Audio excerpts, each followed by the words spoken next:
आजकल कोई भी एक्ट्रेस हो या सिंगर हो या कोई भी चीज़ की एड हो, ज़्यादातर लेडीज को कम कपड़ों में दिखाया जाता है। क्यों? जवाब आता है कि यही बिकता है, पर ऐसा नहीं है।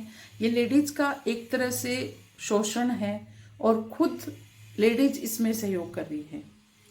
वो क्या पहने ये उनकी अपनी पसंद है, किसी और की नहीं। उनके शरीर को हर राह चलने वाला देखे ये जरूरी नहीं। उनके टैलेंट को दिखाने की जरूरत है, ना कि शरीर को। जैसे जेंट्स के ताकत की जगह उनके दिमाग को महत्वपूर्ण बन गया है, वैसे ही लेडीज की चमड़ी की जगह उनके दिमाग को महत्वपूर्ण दिखाए जाने की जरूरत है। आज के दौर में महिलाओं की भूमिका हर क्षेत्र में बढ़ रही है। फिल्म हो, संगीत, विज्ञापन, खेल, राजनीति, विज्ञान और व्यापार।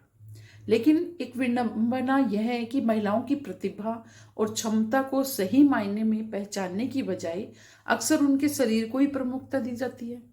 फैशन, मीडिया और मनोरंजन की दुनिया में महिलाओं को कम कपड़ों में प्रस्तुत करना आम बात हो गई है और इसका एक तर्क दिया जाता है कि यही बिकता है। लेकिन क्या यह सच में जनता की मांग है या फिर समाज में गहराई से जड़े जमा चुकी एक मानसिकता को महिलाओं को वस्तु की तरफ पेश करने की दिलचस्पी रखती है?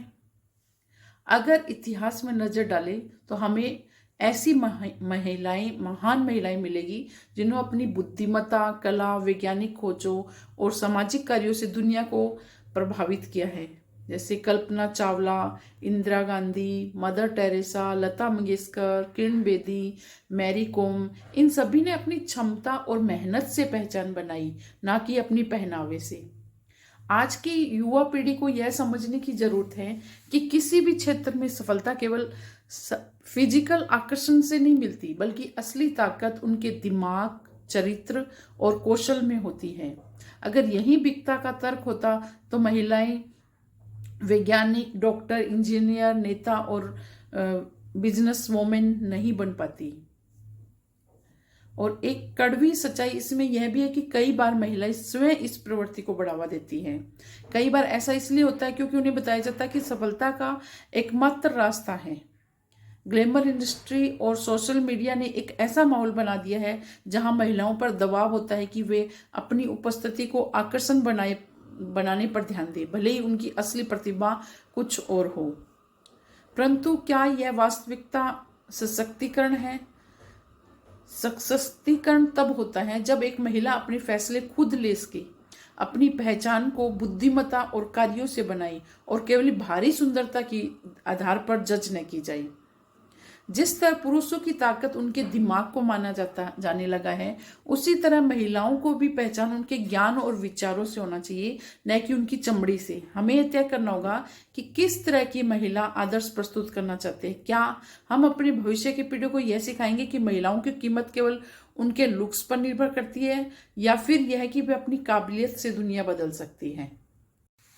फिल्मों, विज्ञापनों और मनोरंजन जगत में महिलाओं को सिर्फ एक ग्लैमर ऑब्जेक्ट के रूप में पेश करने की बजाय उनकी असली क्षमता को दिखाया जाए और लड़कियों को यह सिखाया जाए कि आत्मसम्मान और सफलता केवल बाहरी सुंदरता पर निर्भर नहीं करती, बल्कि ज्ञान, मेहनत और चरित्र से बनती है।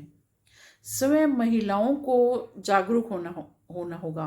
महिलाओं को खुद यह निर्णय लेना होगा कि वे किस तरह प्रस्तुत होना चाहती है। क्या वे अपनी प्रतिभा से पहचानी जाएगी या सिर्फ अपनी उपस्थिति से? पुरुषों और महिलाओं दोनों को चाहिए कि वे महिलाओं को एक स्वतंत्र, बुद्धिमान और सशक्त इंसान के रूप में देखें, न कि एक वस्तु के रूप में। समाज का असली विकास तब होगा जब महिलाओं को उनकी बुद्धिमत्ता, कौशल और आत्मनिर्भरता के लिए पहचाना जाएगा, न कि उनके शरीर के लिए। हमें एक ऐसा माहौल बनाना होगा जहां महिलाएं अपने विचारों और प्रतिभा से चमके, न कि केवल अपने पहनावे से। अब समय आ गया है कि हम इस सोच को बदलें और महिलाओं को सही मायने में सशक्त बनाएं।